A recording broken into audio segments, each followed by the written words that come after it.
Hello friends, very good morning to all of you. स्वागत है आप सभी का लक्ष्य सिविल सर्विसेज गोपालगंज के इस यूट्यूब चैनल पे। मैं शशि, डायरेक्टर लक्ष्य सिविल सर्विसेज, स्वागत करता हूं अपने इस यूट्यूब चैनल पे। आज के इस लेक्चर के माध्यम से हम बातचीत करेंगे जो अभी कल के डेट में बीपीएससी के द्वारा जो नया एग्जाम कैलेंडर जारी किया गया है, कौन से एग्जाम की डेट तिथि कब निर्धारित की गई है और स्पेशली हम 69वीं की जो पेपर की डेट आई हुई है कि कब उसके प्रीलिम्स का एग्जाम होगा और कब मेंस का एग्जाम होगा, उस पर हम थोड़ा बातचीत करेंगे। और आज के इस हम लेक्चर के माध्यम से हम पूरा होल बीपीएससी के सिलेबस को समझेंगे कि प्रीलिम्स और मेंस और इंटरव्यू के अंतर्गत टोटल कितने नंबर का और कितने मार्क्स का होता है, प्रीलिम्स में कौन कौन से सब्जेक्ट से क्या क्या क्वेश्चंस पूछे जाते हैं, या फिर मेंस में टोटल कितने पेपर होते हैं। मेंस में टोटल 5 पेपर होते हैं, तो पाँचों पेपर का अलग अलग क्या क्लासिफिकेशन है, कौन से सेगमेंट से कैसे क्वेश्चन पूछे जाते हैं, उन क्वेश्चन का मार्क्स कितना है। तो ये सारी बातों पे हम चर्चा करेंगे। अगर आप सिंसियर बीपीएससी के स्टूडेंट हैं और 69वीं की तैयारी करना चाहते हैं, या फिर आप बिगनर हैं जो अभी आप तैयारी करने के बारे में सोच रहे हैं, तो कम से कम एक तो ओवरऑल आइडिया आपके पास होना चाहिए कि पूरा ओवरऑल बीपीएससी का होल सिलेबस क्या है। सिलेबस के अकॉर्डिंग एक लक्ष्य निर्धारित किया जाता है, फिर लक्ष्य के बाद से फिर अब धीरे धीरे उस सिलेबस को कंप्लीट करने का प्रयास किया जाता है। चूँकि बिहार लोक सेवा आयोग के द्वारा सिलेबस को अपडेट किया गया है या सिलेबस को नए तरीके से डिज़ाइन किया गया है, इसमें क्वेश्चन के पैटर्न में भी थोड़ा सा बदलाव किया गया है। तो अभी क्वेश्चन का पैटर्न नया क्या हो गया है उस पर हम बातचीत करेंगे। पीछे अब क्या रहा है उसके बारे में बात करने से कोई विशेष फायदा नहीं है। तो अभी पैटर्न में क्या बदलाव हुआ है, कौन से आंसर को कंपल्सरी कर दिया गया है, या फिर किस तरह से पूरे पैटर्न को सजाया गया है, इसके बारे में हम बातचीत करेंगे। निबंध के साथ क्या हुआ है, या फिर ऑप्शनल को किस प्रकार से क्वालिफाइंग बनाए गए, तमाम चीजें हम विस्तृत से इस लेक्चर में चर्चा करेंगे। वीडियो थोड़ा सा लंबा होगा। आप सिंसियर स्टूडेंट हैं तो कॉपी कलम निकाल कर और इस पूरे सिलेबस को पहले बीपीएससी के जो आप तैयारी करते हैं तो उस पहले कॉपी पे पहले इस सिलेबस को पूरा अच्छे तरीके से लिख लीजिए कि हमको बीपीएससी में कुल इतने सब्जेक्ट्स और इतने पार्ट को पढ़ना है और यहाँ से इतना इतना क्वेश्चन आता है। तो ओवरऑल एक आपका आइडिया मिल जाएगा, एक लक्ष्य निर्धारित हो जाएगी कि ये सब्जेक्ट से इतने क्वेश्चन आते हैं, इसको प्रेफरेंस में देकर पढ़ना है, इसको इस तरह से पढ़ना है, वो आप बात डिसाइड कर सकते हैं। तो कॉपी पेन निकालिए और हमारे साथ साथ ही पूरे सिलेबस को लिखते जाइए। ये जो पीडीएफ है हमारे टेलीग्राम चैनल लक्ष्य सिविल सर्विसेज गोपालगंज जो टेलीग्राम चैनल है वहाँ पे भी ये प्रोवाइड करा दिया गया है। तो आप जाकर वहाँ से आप इसको डाउनलोड करके देख सकते हैं। टेलीग्राम का लिंक नीचे वीडियो के डिस्क्रिप्शन में डाला गया है, आप जाकर वहाँ से हमारे टेलीग्राम चैनल को ज्वाइन कर सकते हैं। डेली अपडेट के लिए जो भी एग्जाम की वैकेंसी आती है या फिर कोई एग्जाम शेड्यूल होता है, तमाम बातों के बारे में जानकारी देने के लिए। ठीक है, तो आइए अब हम बातचीत करते हैं। 3-4 सेगमेंट में इसको बात करेंगे। सबसे पहले हम देखेंगे कि क्या अपडेट है 69वीं के एग्जामिनेशंस को लेकर, उसके बाद से पूरे सिलेबस पैटर्न को समझेंगे और हमारे थ्रू लक्ष्य सिविल सर्विसेज इस पूरे मतलब आपके एग्जामिनेशन के प्रक्रिया में हम कहाँ पे आपको सहयोग कर सकते हैं, किस तरह से हम आपका हेल्प कर सकते हैं, उन तमाम चीज़ों पे हम बातचीत करेंगे। तो ये आपको दिख रहा होगा पूरा सिलेबस। ये जो एग्जामिनेशंस का जो डेट अभी आया हुआ है थोड़ा सा धुंधला दिख रहा है, कोई दिक्कत नहीं। जहाँ पे जरूरी चीज़ है वहाँ पे हम हाईलाइट करके हम आपको बता देंगे कि कौन सा एग्जाम है। तो ये सब अलग अलग एग्जामिनेशंस के सब अपना अपना डेट वोट दिया हुआ है, इसके कोई ज़्यादा फायदा नहीं है। हमको जहाँ पे सबसे ज़्यादा फोकस करना है, तो यहाँ पे देखिए आपको दिख रहा होगा, यहाँ पे आपको 69 यहाँ पे दिख रहा है, 55 नंबर पे सबसे लास्ट में यहाँ पे आपको दिख रहा है 69 सीएससी, मतलब सीएससी का एग्जाम। ये 30 सितंबर को प्रीलिम्स। हम नोटिफिकेशन का वैकेंसी कितना होगी अभी ये वैकेंसी के बारे में नहीं बताया गया, सरकार अभी इसको नहीं बताई होगी कमीशन को, इसलिए यहाँ पे कोई यहाँ पे रिक्त स्थान अभी दिया गया है। फिर तो 30 सितंबर को इसका प्रीलिम्स का एग्जाम होगा, 30 सितंबर 2023 को, और इसका रिजल्ट आ जाएगा प्रीलिम्स को 15/11/2023 को, यानी लगभग आप देखेंगे तो 1.5 माह के बाद अक्टूबर और 15 नवंबर को ये आपका रिजल्ट आ जाएगा। मेंस की डेट भी अनाउंस कर दिया गया है, तो 9-12 से मतलब दिसंबर 9 से लेकर ये 16 दिसंबर तक ये पूरा मेंस का पेपर चलेगा।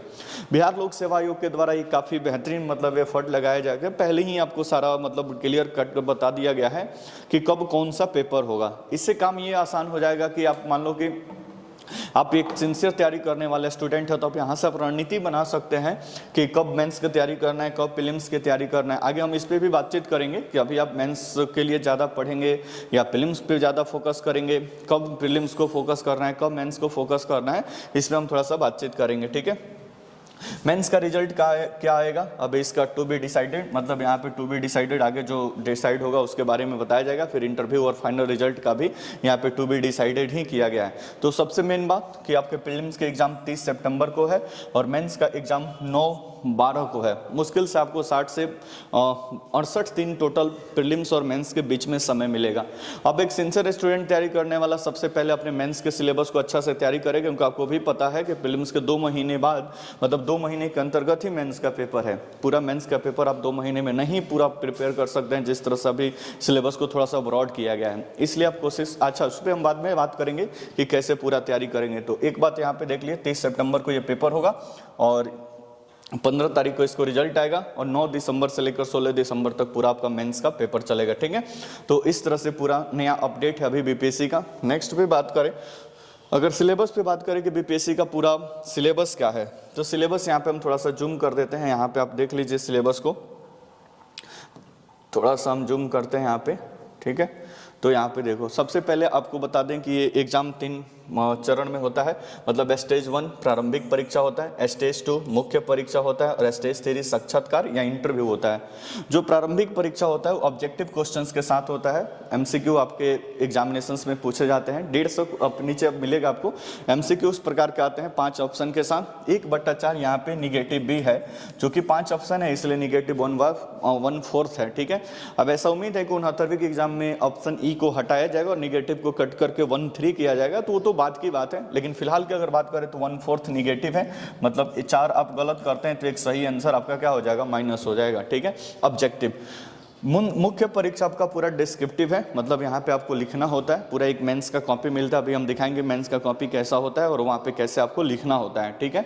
तो मेंस का पूरा ये डिस्क्रिप्टिव होगा, कितने पेपर होगा वो सारी चीज़ें हम बातचीत करेंगे। फिर आपका इंटरव्यू होगा, भाईवा जिसको इंटरव्यू आप बोलते हैं, इंटरव्यू आप देंगे आयोग के सामने, कितने नंबर का होगा अभी आगे बातचीत करते हैं, ठीक है। सबसे पहले बात कर लेते हैं हम स्टेज 1 यानी प्रीलिम्स के बारे में। तो स्टेज 1 की अगर बात करें, स्टेज 1 यहाँ पे मल्टीपल चॉइस क्वेश्चन एमसीक्यू उसको बोलते हैं, क्वेश्चंस ओनली। कुल 150 प्रश्न होंगे, मतलब क्वेश्चन आपके पेपर में आएगा 150 और ये आपका कुल अंक होगा 150 और 2 घंटा का समय मिलता है और -1/4 यहाँ पे क्या है, निगेटिव है। तो 1/4 यहाँ पे निगेटिव है, 5 ऑप्शन भी पैसे लेता है, तो इस तरह से। हालांकि अब एक कमीशन के द्वारा नहीं बताया गया है कि इस 150 क्वेश्चन में कहाँ से हम क्वेश्चन पूछेंगे, लेकिन पीछे के कुछ पेपर्स का आप ट्रेंड एनालिसिस करेंगे, 5-10 वर्ष का पेपर को आप देखेंगे, तब वहाँ से आपको थोड़ा सा आइडिया लग जाएगा कि कहाँ से क्वेश्चन ज़्यादातर आते हैं। तो यहाँ पे उसका एक क्लियर कट दिया गया है, 2-4-5 क्वेश्चन इधर उधर चलेगा। तो भारत और बिहार का इतिहास, ये टोटल 35 क्वेश्चन पूछे जाते हैं भारत और बिहार के इतिहास से। उसके बाद से विश्व, भारत और बिहार, मतलब पूरा वर्ल्ड ज्योग्राफी, इंडियन ज्योग्राफी, साथ ही साथ बिहार का ज्योग्राफी, यहाँ से टोटल 20 क्वेश्चन आपको देखने को मिलेंगे, ठीक है। उसके बाद से इकोनॉमिक्स, इंडियन इकोनॉमी या भारतीय अर्थव्यवस्था से कुल 15 क्वेश्चन देखने को मिलेंगे। भारत का संविधान एवं राज्य व्यवस्था यूजुअली 10 या 15 क्वेश्चन यहाँ से आ जाते हैं, तो लगभग 15 क्वेश्चन यहाँ से। फिर सामान्य विज्ञान से 25 से 30 क्वेश्चन आते हैं, जिनको हम general science, physics, chemistry, biology इसमें हम शामिल करते हैं, वहाँ से आते हैं 25 क्वेश्चन। समसामयिकी और राष्ट्रीय और अंतर्राष्ट्रीय घटनाएं, ये टोटल आपको आएंगे 30 क्वेश्चन। तो इस तरह से इसका दिया गया है। सामान्य गणित से आएंगे 10 क्वेश्चन, वो हमेशा 10 क्वेश्चन मैथ से पूछे जाते हैं। अच्छा, ये पीडीएफ हम डालेंगे अपने टेलीग्राम चैनल पे, आप वहाँ से इसको देख सकते हैं। टेलीग्राम चैनल पे भी ये पूरा पीडीएफ पहले भी डाला गया है, इसको हम रिसेंड कर देंगे, आप वहाँ से डाउनलोड करके इसको आप दे सकते हैं। तो देख आप यहाँ पे समझ सकते हैं कि कैसे पूरा 35 नंबर भारत के इतिहास और भारत के इतिहास और बिहार के इतिहास से, फिर ज्योग्राफी से, फिर भारतीय इंडियन इकोनॉमी से, फिर संविधान, राज्य व्यवस्था से किस प्रकार से यहाँ पे पूछे गए हैं क्वेश्चन, मतलब उसको आप दे सकते हैं, ठीक है। तो ये था आपका पूरा प्रीलिम्स का मतलब डिवीजन, किस प्रकार से प्रीलिम्स में क्वेश्चन पूछे गए। अब नेक्स्ट हम बात करते हैं स्टेज 2, यानी जब हम मुख्य परीक्षा में पहुंचते हैं तो मुख्य परीक्षा में स्टेज 2 के बारे में हम बात करते हैं, मुख्य परीक्षा के बारे में, ठीक है। तो मुख्य परीक्षा में अगर बात करें तो 1 मिनट रुक जाइए। तो यहाँ पे देख सकते हैं आप मुख्य परीक्षा यानी स्टेज 2 मुख्य परीक्षा मतलब 900 अंकों का टोटल आपका मुख्य परीक्षा होगा। कितने भाई? 900 अंकों का। तो मतलब आपका जो मेन एग्जामिनेशन है यहीं से आपको प्रीलिम्स क्या आप पेपर देते हैं, सीट के 10 गुना लोगों को मेंस के लिए सिलेक्ट किया जाता है, इसका आगे मार्क्स नहीं जुड़ता है। इसलिए प्रीलिम्स के अंतर्गत आप कितना भी मार्क्स ले लें, अगर 150 में 140 भी ले ले तब भी, और कोई बच्चा कट ऑफ से 1-2 नंबर भी अधिक या कट ऑफ पार कर गया है तब भी, दोनों बात एक बराबर है, क्योंकि इसका मेंस के आगे कोई पेपर इसका मार्क्स नहीं जुड़ता है। आपका जो फाइनल मेरिट लिस्ट बनता है वो आपको मेंस के पेपर 900 नंबर का और फिर इंटरव्यू 120 नंबर का, इन दोनों को मिक्सअप करके जो 1020 नंबर का पूरा आपका फाइनल रिजल्ट बनता है। तो इस तरह से इस चीज़ों को समझना है। स्टेज 2 की बात करें यानी मुख्य परीक्षा की अगर बात करें तो मुख्य परीक्षा में 900 अंक का होता है, लेकिन यहाँ पे टोटल पेपर होते हैं 5। ध्यान से बातों को समझना है। सामान्यतः ऐसा देखा जाता है कि बच्चे बीपीएससी की तैयारी करते हैं और उनको ठीक से सिलेबस भी नहीं पता होता है कि हमको किस चीज़ की तैयारी करना है और क्या क्या पूछा जाता है। बस ऐसे ही लोग तैयारी करते जाते हैं और उनको पता भी नहीं होता है कि मेंस में कितने पेपर आते हैं, प्रत्येक सेक्शन में कौन कौन सा सेगमेंट पूछे जाते हैं। तो आप इस वीडियो के माध्यम से इन सारी चीज़ों को काफ़ी बेहतरीन तरीके से आप समझ सकते हैं। ठीक है, तो अगर बात करें तो टोटल 5 पेपर हम बताएं, जहाँ से ये 3 पेपर आपको दिख रहा है। सबसे पहले सामान्य अध्ययन पेपर 1। सामान्य अध्ययन पेपर 1 300 अंक का होगा और ये सभी पेपर 3-3 घंटे का होगा, आपको पता ही होगा या फिर अभी जान लीजिए। तो पहले इसमें मतलब सामान्य अध्ययन पेपर 1 300 नंबर का, सामान्य अध्ययन पेपर 2 ये भी 300 नंबर का, और निबंध का भी मतलब ये कितना होगा 300। तो 300 और 300 300 मिलाकर ये कितना होगा भाई टोटल 900 नंबर का। अब इसके अंदर क्या पूछा जाएगा इस पर हम बात करेंगे आगे स्लाइड पे भी। इसका पूरा ओवरऑल अलग अलग सेगमेंट भी हमने आपको मतलब बताएंगे। एक ओवरऑल खाका लेते हैं कि इसमें 3 खंड आपको मिलेगा। किसमें? पेपर 1 में। खंड 1 में बिहार की कला संस्कृति, आधुनिक भारत और बिहार का इतिहास कैसे क्वेश्चन पूछे जाएंगे। खंड 2 में समसामयिकी एवं राष्ट्रीय अंतर्राष्ट्रीय घटनाएं पूछे जाएंगे, और खंड 3 में इसमें पूछा जाएगा सांख्यिकी, जिसको हम बोलते हैं एस्थेटिक्स। वैसे ही पेपर 2 के अंतर्गत भी 3 खंड है। भारत का संविधान एवं राज्य व्यवस्था खंड 1, भारत एवं बिहार का भूगोल एवं अर्थव्यवस्था खंड 2 और साइंस एंड टेक्नोलॉजी खंड 3। अब यहाँ से कौन से खंड से कितने नंबर के क्वेश्चन पूछे जाते हैं और प्रत्येक खंड से कौन कौन से क्वेश्चन आपको अटेम्प्ट करने होते हैं, आगे हम इन पे बातचीत करेंगे। आप वीडियो को बस धैर्य के साथ देखते जाइए और चीज़ों को नोट डाउन करते जाइए कि पूरे सिलेबस में क्या चीज़ें बताई गई हैं। ठीक है, तो इसको कुल 3 भागों में और जो निबंध का पेपर होगा उसको 3 भागों में बांटा जाएगा, जिसमें से एक भाग बिहार स्पेशल का होगा। अभी आगे स्लाइड पे हम बताएंगे कि इसका क्या क्लासिफिकेशन है। तो ये आपको मेंस में 3 पेपर देखने को मिल गया। एक पेपर 300 नंबर का है, तो टोटल ये कितना 900 नंबर का हो गया। तो पूरा ओवरऑल कैलकुलेट मतलब यहाँ को हम सबको सम अप करें कि क्या क्या सब्जेक्ट है। तो एक तो इतिहास यहाँ पे आपको देखने को मिल गया और स्पेशली आधुनिक भारत का इतिहास।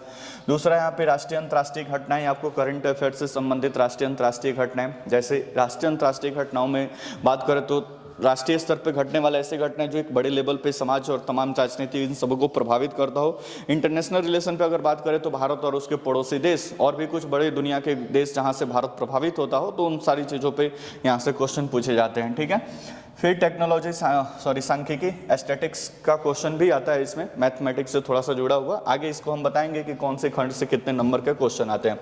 वैसे फिर भारत का संविधान, भूगोल एवं राज्य व्यवस्था।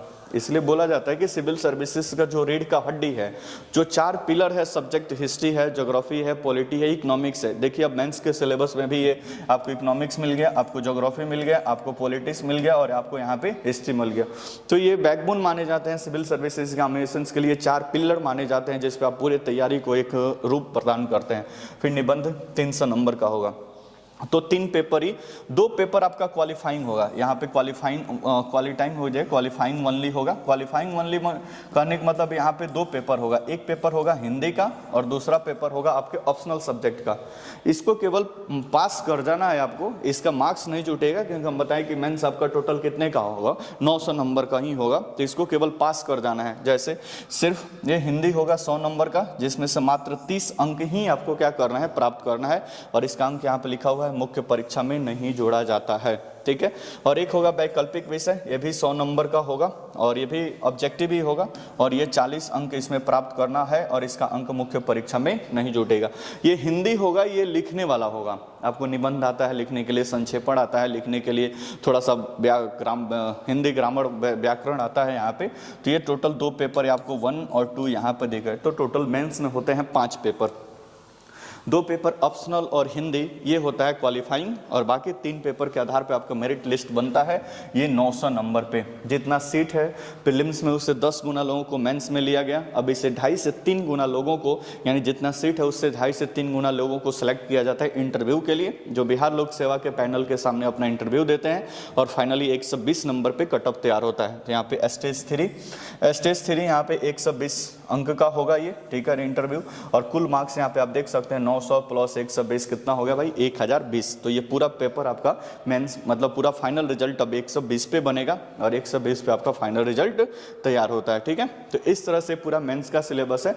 अब आगे हम देखते हैं कि इस पूरे मेंस के सिलेबस के अंतर्गत अलग अलग सेगमेंट से कौन कौन से क्वेश्चन पूछे जाते हैं, या फिर कितने नंबर के क्वेश्चन कहाँ से आते हैं, इस पे हम बातचीत करते हैं। जैसे नेक्स्ट स्लाइड पे, अच्छा हम आपको बताते हैं कि ये बिहार लोक सेवा आयोग की जो 69वीं की पेपर है उसका हम नया बैच स्टार्ट करने जा रहे हैं। ये 25 अप्रैल से ये बैच स्टार्ट हो रहा है। ये 4 बजे से 6 बजे तक बैच है। हालांकि सुबह भी बीपीएससी फाउंडेशन का एक बैच चलता है, लेकिन जो बच्चे नए ज्वाइन करते हों वो 69 को टारगेट करते हुए 25 अप्रैल से बैच शुरू हो रहा है।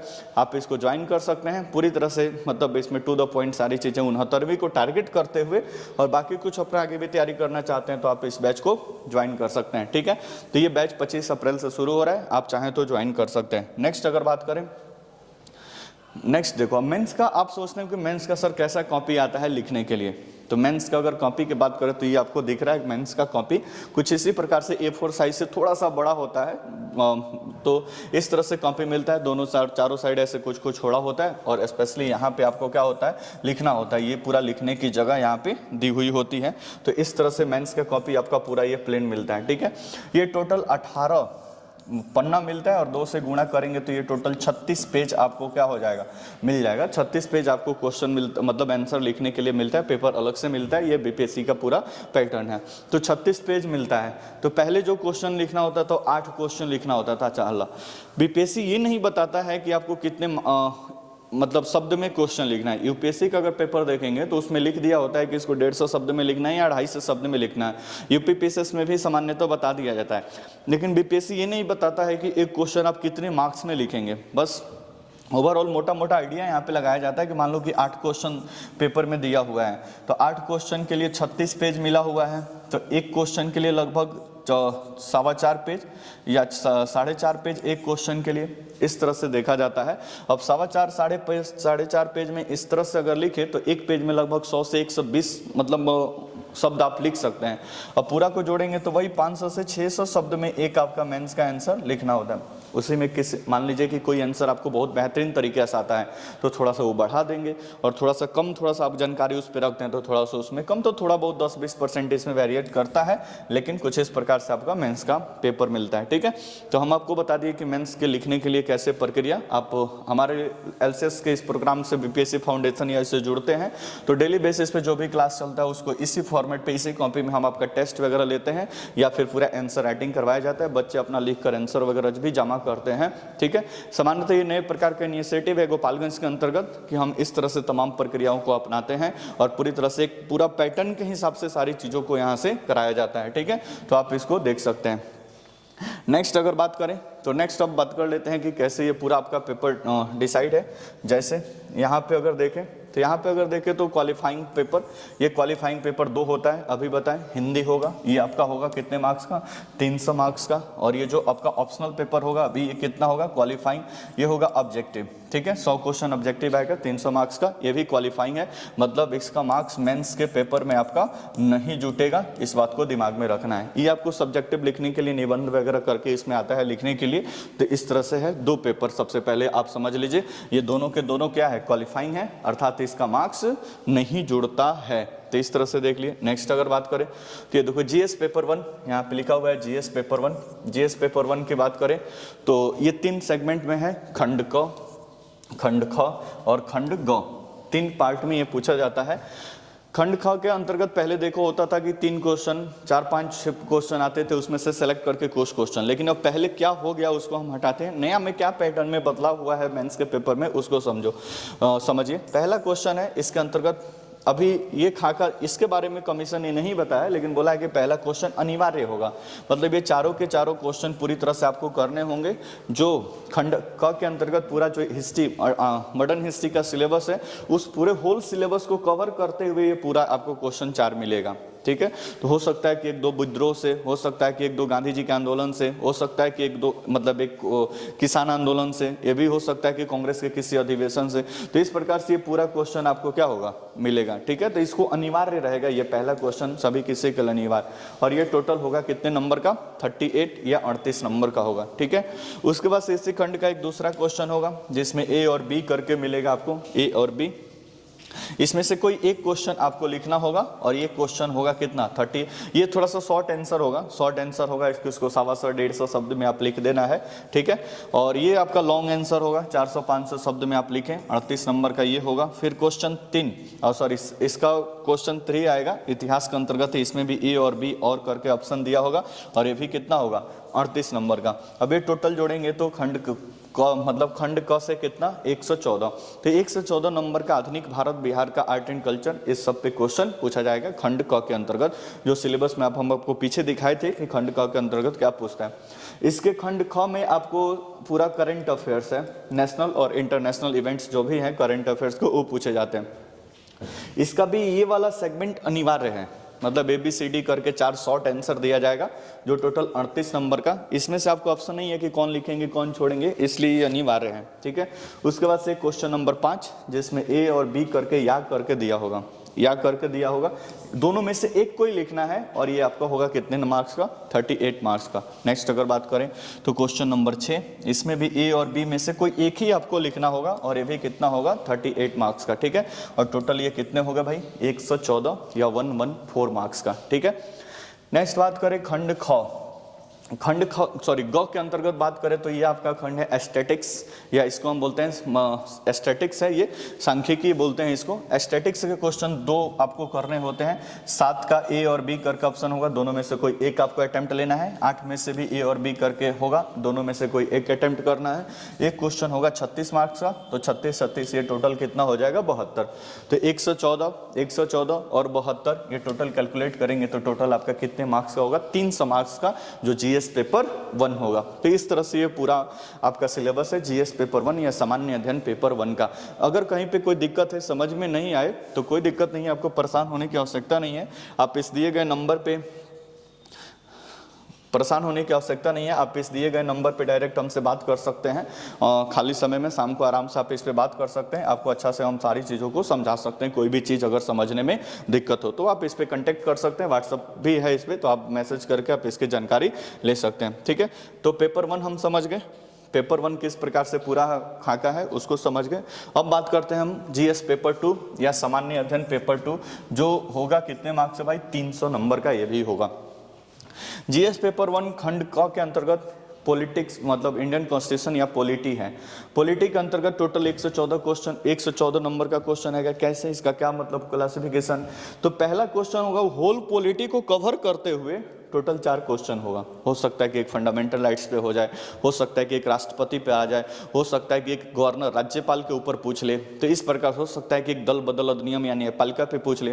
तो पूरा होल पॉलिटी को कवर करते हुए एक क्वेश्चन आपको करना होगा, और ये होगा 30, मतलब ये चारों क्वेश्चन के आपको पहला अनिवार्य है, तो ये आपका होगा 38 मार्क्स का। उसके बाद से लॉन्ग आंसर में 2 आपको यहाँ पे लिखना होगा। 2 का A और B कोई एक लिखिए, एक 38 नंबर का होगा। 3 का A और B करके ऑप्शन आएगा, कोई एक लिखिए, 38 नंबर का होगा। टोटल कितने मार्क्स का होगा भाई, 114 114 नंबर का। इसके खंड ख के अंतर्गत 2 सब्जेक्ट है, आपको पीछे वाला स्लाइड में बता, एक इकोनॉमिक्स है और दूसरा ज्योग्राफी है। इकोनॉमिक्स ज्योग्राफी कहने का मतलब कि इस तीन ही क्वेश्चन के लिए आपको 2 सेगमेंट है। अब इकोनॉमिक्स ज्योग्राफी का वैसा पार्ट, कुछ ऐसे पार्ट ऐसे हैं जो दोनों को ओवरलैप करते हैं। जैसे एग्रीकल्चर आपको इकोनॉमिक्स में भी पढ़ना है, ज्योग्राफी में भी पढ़ना है। इंडस्ट्री एग्रीकल्चर में भी पढ़ना है, ज्योग्राफी में भी। पॉपुलेशन या जनसंख्या आपको इकोनॉमिक्स में भी देखना है, और आपको ज्योग्राफी के हिसाब से गरीबी, ये जितनी सारी चीज़ें हो गई तो दोनों ओवरलैप करती हैं। तो वैसे ही सामान्यतः टॉपिक यहाँ से पूछे जाते हैं। ठीक है, तो क्वेश्चन नंबर 4 ABCD चारों के चारों ये क्या होंगे, अनिवार्य होंगे, और ये कितना मार्क्स का होगा, 38 मार्क्स का होगा। चारों क्वेश्चन आपको करना होगा। पांचवा में A और B करके ऑप्शन है, दोनों में से कोई एक बनाना है, 38 नंबर का। छठा भी A और B करके दोनों में से कोई एक बनाना है और 38 नंबर का, और ये सब मिलाकर कितना हो जाएगा भाई, 114 नंबर का। खंड ख की बात करें, ग की बात करें तो यहाँ पे साइंस एंड टेक्नोलॉजी है। साइंस एंड टेक्नोलॉजी, विज्ञान एवं प्रौद्योगिकी इसको बोलते हैं। यहाँ से एक सातवां, मतलब इसमें दोनों रहेगा, A और B दोनों में से कोई एक अटेम्प्ट करे, 36 नंबर का। एक आठवां होगा, A और B दोनों में से कोई एक अटेम्प्ट करे, ये होगा कितने नंबर का, 36 नंबर का। तो टोटल मिलाकर ये कितने नंबर का हो जाएगा भाई, 72। तो टोटल आप देख गया कि 114, 114 और 72, तो 114, 114, 72 करके ये टोटल कितने मार्क्स का, 300 नंबर का होगा आपका पेपर 2, जिसको हम बोलते हैं सामान्य अध्ययन पेपर 2। इतना बात समझ गए। तो यहाँ पे समझ गए हम GS पेपर 1 के बारे में, और यहाँ पे समझ गए GS पेपर 2 के बारे में।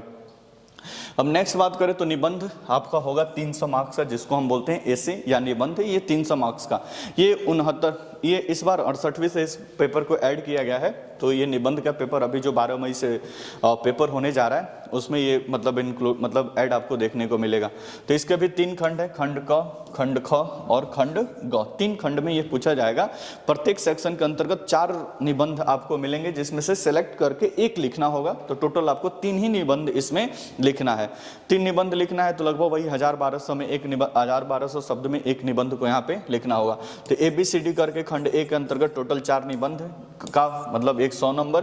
फिर खंड ख के अंतर्गत ABCD करके यहाँ पे 4 है, तो ये टोटल 100 नंबर का ये। उसके बाद से बिहार स्पेशल का सेगमेंट ग में आएगा। बिहार में बाढ़ की समस्या, बिहार में गरीबी की समस्या, इंडस्ट्री डेवलपमेंट नहीं हुआ है बिहार में, इस प्रकार से निबंध का ये कितने नंबर का आएगा भाई, 100 नंबर का। टोटल मिलाकर ये कितना हो जाएगा भाई, 300 नंबर का। तो इस तरह से BPSC के GS paper 1, GS paper 2, GS paper 3 सब मिला के ये कितना हुआ, तो 300 नंबर का यहाँ पे हमने देख लिए। तो 300 और 300, 302, मतलब GS पेपर 1 की अगर बात करें तो GS पेपर 1 300 नंबर का, GS पेपर 2 300 नंबर का, और ये निबंध का पेपर 300 नंबर का। तो ये टोटल कितने नंबर हो गया, 900 नंबर का आपका मेंस का एग्जाम होता है। और मेंस का आपका कट ऑफ बनता है कितने नंबर पे, 900 नंबर पे। तो टोटल 900। जो हिंदी और ऑप्शनल पेपर है वो क्वालिफाइंग है, केवल उसमें पास कर जाना है, उसका मार्क्स मेंस में नहीं जोड़ता है। अब यहाँ से आप क्वालिफाइंग करेंगे तो BPSC के साक्षात्कार या इंटरव्यू के लिए जाएंगे। बिहार लोक सेवा आयोग के द्वारा पटना अपने ऑफिस पे इस इंटरव्यू को लिया जाता है। ठीक है, इंटरव्यू 120 नंबर का होगा। तो ये 900 में 120 जोड़ देंगे, तब आपका टोटल ये दायरा बढ़ के हो जाएगा 120, 1020। अब इसी 1020 पे आपका फुल कट ऑफ तैयार होता है। पीछे कट ऑफ अभी फाइनल रिजल्ट 66 का आया हुआ था, जहाँ से जिसमें अपने यहाँ से भी एक स्टूडेंट सेलेक्ट हुई थी। तो वहाँ पे कट ऑफ अगर बात करें तो लगभग 500, 550 के आसपास आप पूरे ओवरऑल कट ऑफ को पार कर जाते हैं, तो आप सेफ जोन में रहते हैं और आपका सिलेक्शन मतलब final list, final merit list में हो जाता है। ठीक है, तो इस तरह से हमने पूरे सिलेबस को समझा कि प्रीलिम्स के अंतर्गत 150 क्वेश्चन, मतलब वो MCQ फॉर्मेट में होता है, 150 नंबर का होता है, 2 घंटा समय इसका देता है, 1/4 निगेटिव के साथ ये पेपर होता है। मेंस में समझे कि 5 पेपर होता है, जिसमें से 2 पेपर हिंदी और ऑप्शनल पेपर ये दोनों क्वालिफाइंग होता है, और बाकी 3 paper GS paper 1, GS paper 2 और फिर निबंध 300 नंबर का। इसी के आधार पर मेरिट बनता है, मेंस क्वालिफाइंग करते हैं, और फिर 120 नंबर का होता है और फाइनल 120 नंबर पे मेरिट बनता है। और फाइनल मेरिट में सिलेक्टेड लोग फिर सरकार या बिहार लोक सेवा आयोग के द्वारा चयनित होकर अपना सर्विसेज देते हैं। तो यहाँ तक मैं उम्मीद करता हूँ कि पूरे सिलेबस को आप अच्छा से समझ गए होंगे। कोई भी दिक्कत है तो आप कमेंट करके पूछ सकते हैं, या दिए गए व्हाट्सएप नंबर पे भी आप मैसेज करके जानकारी ले सकते हैं क्या क्या चीज़ें हैं, तमाम चीज़ों पे। अब थोड़ी सी हम बात कर लेते हैं 69वीं की तैयारी अगर कोई बच्चा करना चाहता है या आपको तैयारी करने के बारे में सोच रहे हैं, तो अभी जो 5 महीने का समय है, लगभग मई, जून, जुलाई, अगस्त, सितंबर, तो ये 5 महीने में आप क्या करेंगे, मतलब किस तरह से प्रिपरेशन करेंगे। साथ ही साथ हम इसमें भी थोड़ा सा 10-15 मिनट में चर्चा कर लेंगे कि अगर कोई बिगिनर है जो अभी से BPSC की तैयारी करना चाहता है, जिसको आगामी 2-3 साल के बाद से पेपर देना है, तो वो कहाँ से शुरुआत करे, इसके बारे में भी हम थोड़ा सा बातचीत कर लेते हैं। ठीक है, तो नेक्स्ट अगर बात करें तो आपको अभी पता है कि अभी अप्रैल चल रहा है, आपके पास पूरा 5 महीने का भी समय है। 30 सितंबर को पेपर है, तो आपके पास एक तो मई का पूरा महीना है, उसके बाद से आपके पास जून का महीना है, फिर आपके पास जुलाई का महीना है, फिर अगस्त का महीना है आपके पास, और फिर सितंबर में ये पेपर होने वाला है। ठीक है, और उसके बाद से आपको पता है कि दिसंबर में इसका मेंस भी है। तो अभी आपके पास पूरा समय है कि कम से कम मेंस का जो भी सिलेबस है उसको एक बार आप इस पार से उस पार पढ़ जाइए। दो प्रकार से स्टडी किया जाता है, एक होता है वर्टिकली और एक होता है सरफेस लेवल पे। तो कम से कम एक बार आप पूरा सिलेबस जो है जीएस पेपर 1, जीएस पेपर 2 और निबंध, अच्छा निबंध की जो तैयारी कुछ अलग से नहीं होती है। आप जीएस पेपर 1 और जीएस पेपर 2 को अगर बढ़िया से आप तैयार कर लेते हैं तो सामान्यतः निबंध का पेपर आपका अच्छा से तैयार हो जाता है। तो इसके लिए भी परेशान नहीं होना है कि निबंध अलग से नहीं, आप GS paper 1, 2, current affairs, international relation, ये सारी चीजें करिए। इसी का निचोड़ धीरे धीरे आपको देखने को मिल जाएगा जो भी क्वेश्चन आपके निबंध में पूछे जाएंगे। हालांकि निबंध के लिए एक अलग से रणनीति, अलग से स्ट्रेटजी, अलग से एक पूरा खाका, ये सारी चीजें होती हैं जिसमें हम आगे बातचीत करेंगे और उसके बारे में समझेंगे कि कैसे निबंध को लिखा जाता है, निबंध का मतलब क्या होता है, क्या क्या पैटर्न इसमें अपनाया जाता है, उस पर सारी चीज़ों पे हम भी बातचीत करेंगे। अभी आप 5 महीने में क्या कर सकते हैं इसके बारे में। तो अगर आप सेल्फ स्टडी करना चाहते हैं, सेल्फ स्टडी कर रहे हैं, तो सेल्फ स्टडी के माध्यम से अगर आप तो कम से कम प्रीलिम्स और मेंस का पेपर दोनों निकाल कर आप देखते रहिए। और खासकर से जो 68 का पेपर हुआ है, जो पूरा एकदम तरह से पीटी का बदले हुए पैटर्न पे था, क्वेश्चन का डेप्थनेस और क्वेश्चन का लेवल पीछे के एग्जामिनेशन से थोड़ा सा टफ था। तो प्रीलिम्स का पेपर पिछले वर्ष को उठाइए जो 68 का हुआ है, उसके बाद से मेंस का पेपर आप उठाइए जो 67 जो पहले संपन्न हो चुका है। आप जो भी पढ़ रहे हैं पहले आप उससे मैच कराइए कि आप जो मान लो कि इतिहास आपने पढ़ लिया, इतिहास को आप मैच कराइए कि इतिहास आपने पढ़ लिया तो प्रीलिम्स का क्वेश्चन आप हल कर पा रहे हैं कि नहीं, मेंस का क्वेश्चन आप हल कर पा रहे हैं कि नहीं। मेंस में जो क्वेश्चन पूछा गया, मान लो कि आप 1857 की क्रांति पढ़ ली हैं, पूरा अच्छा से तैयार कर लिए हैं सेल्फ स्टडी से करके, यूट्यूब से करके या कहीं से माध्यम से, तो काम उतना ही तक खत्म नहीं हुआ कि लेट कर आप मतलब यूट्यूब देख रहे हैं आपका काम खत्म होगा। उसका प्रॉपर आपने नोट्स बनाया है कि नहीं, उसका सिनॉप्सिस बनाकर आपने रखा है कि नहीं। प्रीलिम्स के जो भी क्वेश्चन 1857 की क्रांति के ऊपर है आप वो कर पा रहे हैं कि नहीं। मेंस में जो भी क्वेश्चन बीपीएससी में पूछा गया 1857 की क्रांति, भारत के लेवल पे और बिहार का योगदान, वीर कुंवर सिंह का योगदान, इसका प्रभाव, ये सारे एस्पेक्ट्स को आप पकड़ पा रहे हैं कि नहीं, क्वेश्चन को कर पा रहे हैं कि नहीं, ये जानना सबसे महत्वपूर्ण और सबसे जरूरी है। सेल्फ स्टडी करिए, लेकिन अंधेरे में न रहिए कि हम सेल्फ स्टडी से सारी चीज़ें कर लेंगे और बस ऐसे पढ़ते जा रहे हैं। कम से कम प्रीवियस ईयर का क्वेश्चन पेपर निकाल कर देखिए, या कहीं पे भी आप पढ़ रहे हैं प्रीवियस ईयर का क्वेश्चन पेपर निकाल कर देखिए आप उस क्राइटेरिया को फुलफिल कर रहे हैं कि नहीं, कि बस ऐसे ही बीपीएससी और की तैयारी करने जा रहे हैं कि सिविल सर्विस का तैयारी कर रहे हैं। कभी आंसर आपने लिख कर प्रैक्टिस कर रहे हैं कि नहीं, कभी आप आंसर लिख रहे हैं कि नहीं, जो भी सब्जेक्ट पढ़ रहे हैं उस पर आपका कमांड हो रहा है कि नहीं, 10, 20, 50 शब्द, 100 शब्द आपको लिखने के लिए बोला जा रहा है तो आप लिख पा रहे हैं कि नहीं। अगर इतना कर पा रहे हैं तो मच बेटर, आप खुद से भी सेल्फ कर सकते हैं। अगर नहीं कर पा रहे हैं तो फिर सलाह ले लेने में कोई मतलब बुराई नहीं है, किसी से सलाह मिल जाता है कि आप ऐसे कर लीजिए, ऐसे कर लीजिए, तमाम चीज़ें, तो आप जरूर सलाह लीजिए। और इसके लिए लक्ष्य सिविल सर्विसेज जो बैच हम लॉन्च करने जा रहे हैं ये 25 अप्रैल से, आप चाहें तो उसको भी ज्वाइन कर सकते हैं। हम इसमें दोनों को कंबाइन लेकर चलेंगे, आपके प्रीलिम्स को भी टारगेट करेंगे और साथ ही साथ कोशिश करेंगे कि पहले 2 मंथ के अंतर्गत पूरे मेंस के सिलेबस को एक बार ओवरऑल खाका आपको बता दिया जाए कि जब आपको मेंस का पेपर देना हो उस समय कोई दिक्कत परेशानी न हो। तो अभी से आप करना चाहें तो कम से कम मई और जून, अब इसको 2 पार्ट में बांट लीजिए, मई और जून में किस तरह से आप अपना समय देंगे। तो मई और जून की बात करें तो अभी आपके पास सितंबर के में एग्जाम है। अब हो सकता है कि प्रीलिम्स का पेपर पीछे दिए हुए आपका परफॉर्मेंस ठीक नहीं हो, लेकिन इतना भी ठीक नहीं, और सिंसियर स्टूडेंट्स के माध्यम से आप पढ़ के दिए होंगे तो 10-12 नंबर से आप छूटे होंगे, ठीक है। तो अभी प्रीलिम्स में लगने का कोई विशेष फायदा नहीं कि 10-12 घंटा प्रीलिम्स के एमसीक्यू लगाते जा रहे हैं, क्योंकि फाइनल भी आपको सिलेक्शन लेना है। केवल प्रीलिम्स पास कर लेने से आप ऑफिसर नहीं बनते हैं, आपको फाइनली मेंस पास करना होता है, आपको इंटरव्यू देना होता है, तब आप जाकर फाइनल ऑफिसर बनते हैं। तो केवल प्रीलिम्स में आप मतलब 30 मार्क खान बनकर आप अपनी सारी चीज़ों को नहीं फुलफिल कर सकते हैं। तो अभी आपके पास समय है, 30 सितंबर को पेपर होने वाला है। आप अभी से थोड़ा सा मेंस का अपने पूरी स्ट्रेटजी को तैयार करते हुए मेंस के क्वेश्चंस को लिखिए, लिख कर समझिए। आपको दिन नहीं समझ में आ रहा है तो आप आकर मेरे ऑफिस में, यहाँ पे एलसीएस के ऑफिस में भी आप संपर्क कर सकते हैं। अपने क्वेश्चन जाँच कराना हो तो आप करा सकते हैं, कोई बहुत बड़ा इशू नहीं है। अब ये मई जून के समय में आपके पास ऑप्शन है कि आप इस समय अपने टाइम को बांट लीजिए। अगर मान लीजिए कि आप 10 घंटा घर पे अभी सेल्फ स्टडी आप अपने कर रहे हो, कोचिंग के अलावा 8-10 घंटा सेल्फ स्टडी कर रहे हैं, तो 8-10 घंटा में मान लीजिए कि 5-6 घंटा आप दे दीजिए अभी मेंस के लिए, और 4 घंटा दे दीजिए आप किसके लिए, प्री के लिए। तो इधर दे दीजिए प्री के लिए और इधर दे दीजिए मेंस के लिए। मेंस में क्या करना है, तो वही जीएस पेपर 1, जीएस पेपर 2, इन तमाम सिलेबस को, निबंध को थोड़ा बहुत देखते रहना है, थोड़ा बहुत समझते रहना है। क्लास जो यहाँ से शुरू होगी बाद के इसके बारे में भी बताया जाएगा। फिर ये जुलाई के समय 50-50% पे ला दीजिए, 50-50% पे ला दीजिए, 50% प्रीलिम्स और 50% मेंस। लेकिन जैसे ही अगस्त और सितंबर का समय आए, आपको लगता है कि हमारा प्रीलिम्स अभी बहुत कमजोर है, हमको थोड़ा सा काम करने की आवश्यकता है, तो आप पूरी तरह से 100% आप अपना दे सकते हैं प्रीलिम्स के ऊपर, जिसमें आप सब्जेक्ट को पढ़ेंगे, समझेंगे, उसका एमसीक्यू लगाएंगे, कुछ मॉडल सेट वगैरह लगाएंगे, टॉप लेवल के क्वेश्चंस को लगाएंगे, तब आगे जाकर आप पूरी तरह से 30 सितंबर को प्रीलिम्स का पेपर अटेम्प्ट करने के लिए पूरी तरह से आप क्या हो जाएंगे, तैयार हो जाएंगे। तो इस प्रकार से अपने टाइम को आप बांट सकते हैं और इस प्रकार से आप अपने स्टडी को आगे बढ़ा सकते हैं।